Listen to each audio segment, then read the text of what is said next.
student, I am Gopi Kumar Srivastava from ISS Sudamdi. This is my third video of chapter number 8, the civilizing the native and the educating the nation. In this video, I am discussing about the education for commerce. This is very important topics and let us start.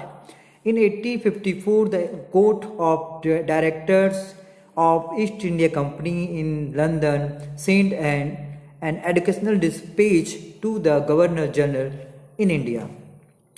1854 में court of director of the east India company in the London send educational dispatch. London से east India company को एक dispatch भेजा गया जिसमें लिखा हुआ गया था कि भारत का एजुकेशन किस प्रकार का होगा, भारत का एजुकेशन में किस चीज़ पे सबसे ज़्यादा फोकस किया जाएगा, वो डिस्पैच कहा जाता है. ठीक है, तो इससे डिस्पैच कह सकते हैं. और ये हमारा गवर्नर जनरल इन इंडिया को भेजा गया था. जो ईस्ट इंडिया कंपनी के जो गवर्नर जनरल होते हैं उनको भेजा गया था लंदन से. Issue by the Charles Wood, ये जो इशू किया था जो डिस्पैच को, वो चार्ल्स वुड ने किया था. The president of the board of control of the company, जो कंपनी था जिसको जो बोर्ड कंट्रोल कर रहा था, it has come to known as Wood dispatch. तो इसको ये जो डिस्पैच है जिसमें लिखा हुआ था एजुकेशन के बारे में कि भारत का एजुकेशन किस प्रकार का होना चाहिए, ये चार्ल्स के द्वारा इशू किया गया था, चार्ल्स वुड के द्वारा इशू किया गया था, इसीलिए इसका नाम पड़ गया चार्ल्स वुड. तो आपसे बड़ी इंपॉर्टेंट क्वेश्चन यहाँ पूछा जा सकता है कि चार्ल्स वुड या चार्ल्स डिस्पैच क्या है या क्यों इसे कहते हैं. ठीक है, और ये कब भारत में आया था. करेक्ट है. तो यहाँ से हमारा बहुत सारा क्वेश्चन बन सकता है. Outline the educational policy that was follow in India. आपको यहाँ पे इस डिस्पैच में लिखा हुआ था कि educational policy that was follow in India, किस प्रकार का एजुकेशनल पॉलिसी यहाँ फॉलो किया जाएगा, किस तरह का एजुकेशन यहाँ होगा. It emphasis the ones again the practical benefit of the system of the European learning. ये सबसे ज़्यादा ध्यान दिया गया कि यहाँ पे इस तरह भारत में ऐसा पढ़ाई दिया जाए, ऐसा शिक्षा दिया जाए जिसका फायदा सिर्फ और सिर्फ यूरोपियन कंट्री को हो, मतलब यूरोप को हो या ईस्ट इंडिया कंपनी को हो. European learning, it said, would be enable Indian to recognize the advantage that flow from the expansion of the trade and the commerce and make them see. यहाँ पे ये कहा गया था यूरोपियन लर्निंग, मतलब ये जो डिस्पैच था, वुड का डिस्पैच जो था जिसमें यूरोपियन लर्निंग था, जिसमें कॉमर्स के बारे में सबसे ज़्यादा डिटेल से बताया गया है. कॉमर्स के एजुकेशन पे ज़्यादा फोकस किया गया है. कॉमर्स का मतलब होता है trade and aid to trade, व्यापार करना. व्यापार, जब आप व्यापार करते हैं दूसरे देशों से, तो जैसे कि आपको पता है कि हमारा भारत जो है ईस्ट इंडिया कंपनी से ही व्यापार करता था, और ईस्ट इंडिया कंपनी जो है कि इंग्लैंड का था, मतलब हमारा सारा गुड एंड सर्विस जो है सिर्फ और सिर्फ इंग्लैंड की ओर जाता था. तो इंग्लैंड ऐसा चाहता था और कि हमारे भारत में जो गुड्स हो या जो शिक्षा हो वो सिर्फ कॉमर्स को लेके हो. कॉमर्स का मतलब यहाँ वाणिज्य हो गया, और वाणिज्य जो है व्यापार से रिलेटेड होता है. तो it's important of developing the resources of the country. यहाँ पे कॉमर्स को इसलिए बढ़ाया गया ताकि यहाँ पे भारत के लोगों को ये समझाया पाया जा सके कि कॉमर्स कितना इंपॉर्टेंट है, व्यापार कितना इंपॉर्टेंट है, और वो रिसोर्सेज को कैसे बढ़ा सकता है, देश को कैसे तरक्की ला सकता है. पर ये सभी बातें झूठी हैं. इंग्लैंड सिर्फ इसलिए चाहता था, वुड डिस्पैच में जो लर्निंग था, जो बातें था कॉमर्स को लेकर, वो और सिर्फ यूरोपियन कंपनी को ही फायदा पहुँचाने वाला था. वुड डिस्पैच आल्सो argued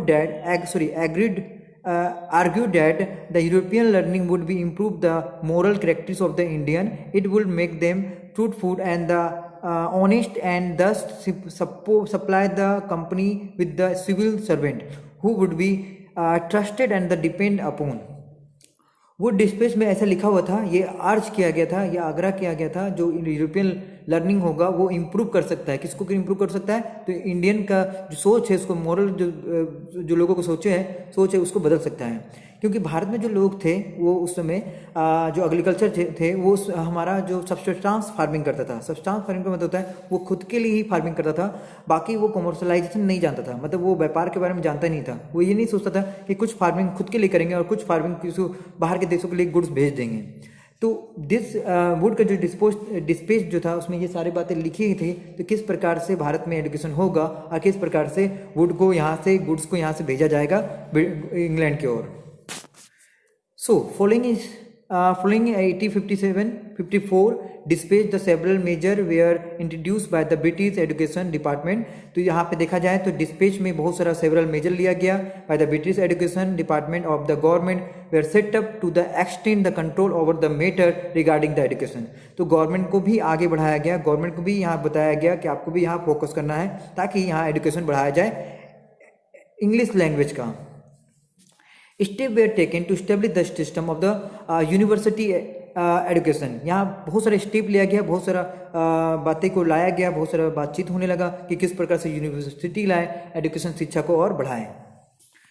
अगला जो हमारा क्वेश्चन है वो report of the William Adam है। चलिए हम लोग इसको भी डिस्कस करते हैं कि विलियम एडम का ये रिपोर्ट किस प्रकार का है। In the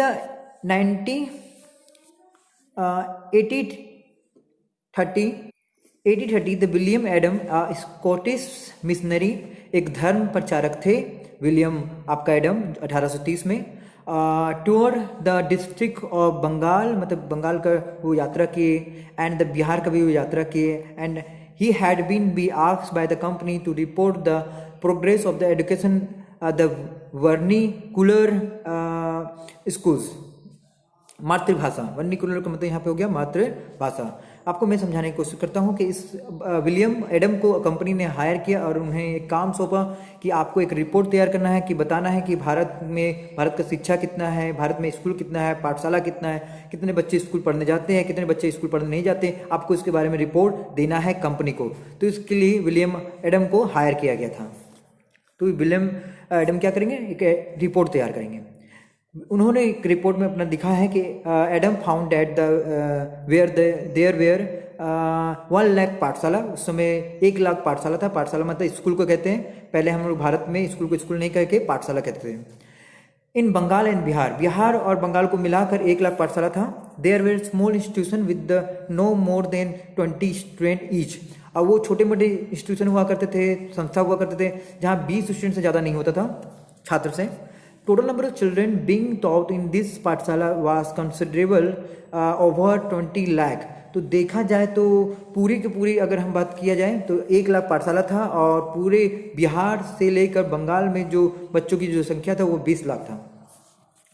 this institution were set up by the wealthy people. ये वो लोग थे, ये वो संस्था चलाते थे जो वेल्दी पीपल होते थे, जो संपत्ति रहता था, जिनके पास पैसा रहता था, और द लोकल कम्युनिटी या किसी समुदाय के द्वारा पाठशाला को चलाया जाता था। At time being were started by the teacher. उस समय गुरु के द्वारा इस सब चीज़ को स्टार्ट किया जाता था, इंस्टीट्यूशन को, और पढ़ाया जाता था। The system of education was flexible, बहुत ही फ्लैक्सिबल था, इसमें लचीलापन था। There were no fix fees, वहाँ पे कोई फीस नहीं लिया जाता था पाठशाला में बच्चों से। ऑन नो प्रिंटेड बुक, ना कोई टेक्स्ट बुक हुआ करता था। नो सेपरेट स्कूल बिल्डिंग, ना कोई बिल्डिंग हुआ करता था। No benches, no chair, no black board, no system of separate classes, no roll call register, no annual examination, no regular time, मतलब कुछ भी नहीं था, अन सिस्टम था पूरा पाठशाला का। तो ये विलियम जो हमारे विलियम है, एडम विलियम, उन्होंने ये तैयार किया था।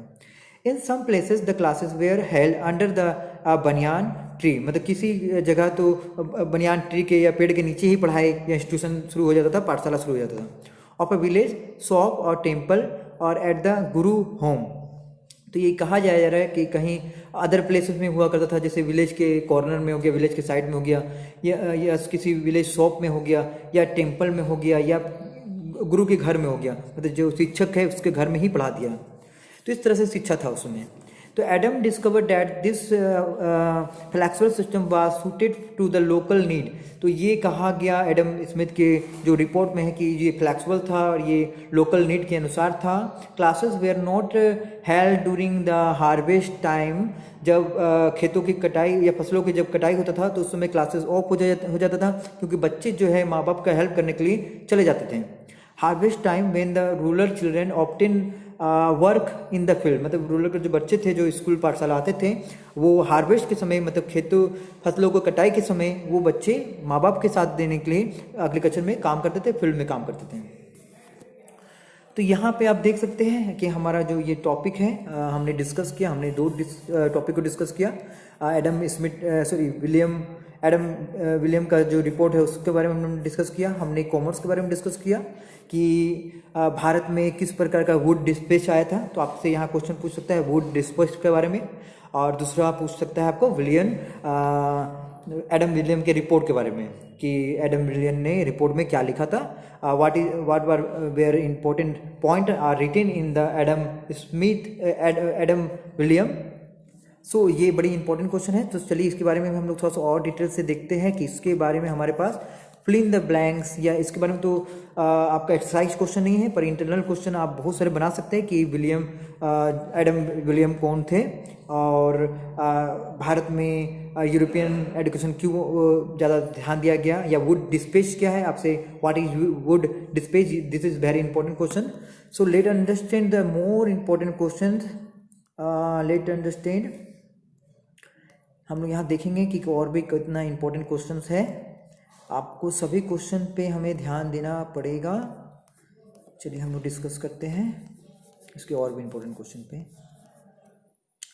तो आप देख सकते हैं यहाँ पे जैसे कि यहाँ पे लिखा है मैच द फॉलोइंग में पाठशाला में गुरु होता है, बिल्कुल सही है। और यहाँ पे एक क्वेश्चन है कि 1854 में dispatch on the education in the favour of English being introduce as medium of higher education. एक डिस्पैच आया था 1854 में, वो इंग्लिश को बढ़ावा देगा, हायर लेवल पे एजुकेशन लाएगा। ये ट्रू है या फॉल है, ये आपको बताना है। तो ये आपका आंसर होना चाहिए, आप इसका आंसर लिखिए, ट्रू है या फॉल है, आप इसको बताएंगे।